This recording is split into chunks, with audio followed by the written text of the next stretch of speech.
নিরামিষের দিনে কি রান্না করবে তা যদি বুঝে উঠতে না পারো, তাহলে একদম কম তেল মশলায় খুব ঝটপট হয়ে যাওয়া পনিরের এই দুর্দান্ত রেসিপিটা ট্রাই করতে পারো। একদম রেস্টুরেন্টের মতো হয়। আর সাথে ছিল গোবিন্দভোগ চালের ঝরঝরে বাসন্তী পোলাও, তাও আবার কোনো রকম মশলা ছাড়াই 1 চামচ তেলে বানিয়েছি। দুটো ডিটেলস রেসিপি আজকে ভিডিওতে থাকবে। আশা করছি ভিডিওটা তোমাদের ভীষণ ভালো লাগবে। যদি ভালো লেগে থাকে অনেক বেশি বেশি করে লাইক আর শেয়ার করে দিও, আর সাবস্ক্রাইব করো অবশ্যই, এরকম নিত্য নতুন রেসিপির আপডেট সবার আগে পাওয়ার জন্য। তো চলো ভিডিওটা শুরু করে ফেলি। প্রথমে একটা মশলা তৈরি করে নেব। তার জন্য একটা মিক্সার গ্রাইন্ডার জারের মধ্যে নিয়ে নিচ্ছি টমেটো, 1 ইঞ্চি মতো আদা আর 2 থেকে 3টে কাঁচা লঙ্কা। সব কিছু একসাথে ভালো করে পেস্ট করে নিচ্ছি। তোমাদের টমেটো যদি একদম টুকটুকে লাল কালারের হয় তাহলে কালারটা ভীষণই ভালো আসবে তরকারির। এবার পনিরটাকে আমি কেটে নিচ্ছি। রেস্টুরেন্টে যেহেতু পনিরটা তিকোণ তিকোণ করে কাটা থাকে, তার জন্য আমি সেভাবেই কাটার চেষ্টা করলাম। তোমরা চাইলে তোমাদের শেপে কেটে নিতে পারো। এ প্রসঙ্গে একটা কথা বলি, আজকে হয়তো আমার ভয়েস ওভারটা ভালো লাগছে না তোমাদের শুনতে, কারণ আমি আজই পুরীর থেকে আসলাম। পুরীতে তো কতটা আনন্দ করেছি, রথ টেনেছি, সেটা তোমরা দেখেই নিয়েছো আগের ভিডিওগুলোতে। যদি এখনও দেখে না থাকো আমার শর্টস ভিডিওটাতে দেখে নিও। তারপরেও যদি তোমাদের ডিটেলস ভিডিও দেখার ইচ্ছে হয়, পুরীর রথের ভীষণ ভালো দর্শন হয়েছিল প্রভু জগন্নাথের, তো আমাকে বলেও আমি সেই ভিডিওটা তোমাদের সাথে শেয়ার করে দেবো। আজকে আমার শরীরটা খুব একটা ভালো নেই, তবে এই ঝটপট দুটো রান্না কিন্তু আমি যেদিন গেছিলাম পুরীতে সেদিন রান্না করে নিয়ে গেছিলাম আমাদের টিফিনে। সেই রেসিপিটাই আজকে তোমাদের সাথে শেয়ার করছি। এদিকে কথা বলতে বলতে আমার পনিরটাও ভাজা হয়ে গেল। পনিরটা কিন্তু একদম হালকা করে ভাজবে।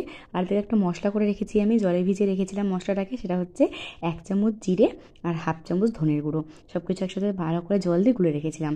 এবার কড়াইতে কিন্তু আমি কোনো ফোড়ন দেবো না।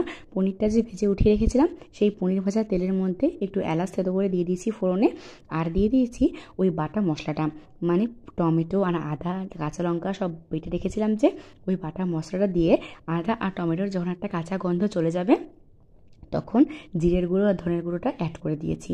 আরও একটু ভালো মতো কষিয়ে নিয়ে মশলা থেকে যখন একদম তেল ছেড়ে যাবে তখন আমি অ্যাড করেছি কাজু আর তিল বাটা। যতটা কাজু ঠিক ততটাই তিল আমি নিয়েছি, সাদা তিল, রোস্ট করতে হবে না, এমনি কাঁচা সাদা তিল নিয়েছি। সেটাকে বেটে সেই বাটা কাজু আর তিল বাটাটাই অ্যাড করে দিলাম। দুর্দান্ত হয় এই দুটো উপকরণ মেশালে রান্নাটাতে। এবার সব কিছু একসাথে ভালো মতো মিশিয়ে পনিরটাও দিয়ে দিয়েছি। পনিরটা মশলার সাথে ভালো মতো কষিয়ে নিয়ে অল্প একটু গরম জল অ্যাড করেছি আর সামান্য একটু লবণ অ্যাড করে ভালো মতো ঢাকা চাপা দিয়ে রেখে দিয়েছি। এবার 10 থেকে 15 মিনিট ফুটে গেলেই উপর থেকে একটু কসুরি মেথি আর 1/2 চামচ ঘি দিয়ে নামিয়ে দিয়েছি। মানে বিশ্বাস করতে পারবে না, এত সামান্য উপকরণে যে এত সুন্দর একটা রেসিপি তৈরি হয়ে যাবে তোমরা ভাবতেই পারবে না। দেখো আমাদের পনিরটা তো রেডি হয়ে গেল। এটা কিন্তু তোমরা পোলাও ছাড়াও তন্দুরি রুটি বা এমনি হাত রুটি, এমনি জিরা রাইসের সাথেও পরিবেশন করতে পারো, দুর্দান্ত লাগে খেতে। এবার ঝটপট যে পোলাওটা বানাবো বললাম, তার জন্য গোবিন্দভোগ চাল নিয়েছি। গোবিন্দভোগ চালটা ভেজানোর কোনোই প্রয়োজন নেই, শুধুমাত্র জল দিয়ে ভালো করে 2-3 বার জল বদলে বদলে ধুয়ে নিয়েছি। তারপর একটা ছাঁকনিতে ছেঁকে রেখে দিয়েছি এই 2 থেকে 3 মিনিটের মতো। তারপরে কড়াইয়ে ফোড়ন দিয়েছি তেজপাতা, শুকনো লঙ্কা আর থেতো করে রাখা এলাচ। মশলাটা একটু চড়াবড় করে উঠলে আগের থেকে জল ছড়িয়ে রেখেছিলাম যে গোবিন্দভোগ চালটা, সেই চালটা দিয়ে লবণ আর হলুদ দিয়েছি, ব্যাস। আর কিন্তু আমি কিচ্ছু মশলা অ্যাড করব না। এবার সব কিছুর সাথে ভালো করে চালটা মেশাবো আর চালটাকে ততক্ষণ ভাজবো যতক্ষণ না পর্যন্ত চালটা এরকম ঝরঝর করে পড়ে যাচ্ছে। চালটা যখন এরকম করে খুন্তি দিয়ে নাড়া দিলে ঝরঝর করে পড়ে যাবে, ঠিক সেই সময় যতটা চাল নিয়েছি তার ঠিক ডবল পরিমাণ জল অ্যাড করেছি।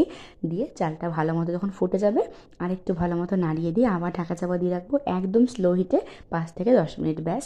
আমাদের ঝরঝরে বাসন্তী পোলাও কিন্তু একদম রেডি। তবে বাসন্তী পোলাও কিন্তু যখনই তুমি কড়াইতে করছো তখনই কিন্তু সার্ভ করবে না, আধা ঘন্টা একটু রেস্টে রেখে দেবে বাসন্তী পোলাওটাকে, তাহলেই দেখবে একদম ঝরঝরে সুন্দর বাসন্তী পোলাও রেডি হয়ে যাবে। আর হ্যাঁ, নামানোর আগে আমি একটু বেশি করে চিনি দিয়েছিলাম আর 1/2 চামচ একটু ঘি দিয়েছিলাম। তোমরা চাইলে এই দুটোকে স্কিপও করে যেতে পারো। আমরা যেহেতু বাসন্তী পোলাওটা একটু মিষ্টি মিষ্টি খাই, তার জন্য আমরা এই দুটো অ্যাড করলাম। এবার সব কিছুকে একসঙ্গে ভালো মতো মিশিয়ে ঢাকা চাপা দিয়ে রেখে দিচ্ছি 2 থেকে 3 মিনিটের জন্য। এবার দেখো আমি সার্ভ করে দিচ্ছি। কতটা ঝরঝরে হয়েছে তা তো নিশ্চয়ই তোমরা দেখেই বুঝতে পারছো। এবার ওপর থেকে আমি একটু চিনেবাদাম ছড়িয়ে দিচ্ছি। চিনেবাদামটা ছড়িয়ে দিলে খেতেও খুব ভালো লাগে, এটা ভাজা চিনেবাদাম, খেতেও ভালো লাগে আর দেখতেও তো অসাধারণ লাগছিল, তার জন্য আমি ভাজা চিনেবাদাম সার্ভ করে দিলাম ওপর থেকে একটু। আর পনিরটাও দিয়ে দিয়েছি, দেখতে জাস্ট অসাধারণ যেমন লাগছে তেমন খেতেও দুর্দান্ত হয়েছিল। তোমরা প্লিজ একবার এভাবে বানিও, বারবার বলছি, বারংবার বলছি, এভাবে একবার বানিও। আর হ্যাঁ, রেসিপি দুটো কেমন লাগলো জানিও অবশ্যই কমেন্ট করে। আজকের মতো এই পর্যন্তই, দেখা হচ্ছে নতুন পর্বে। বাই।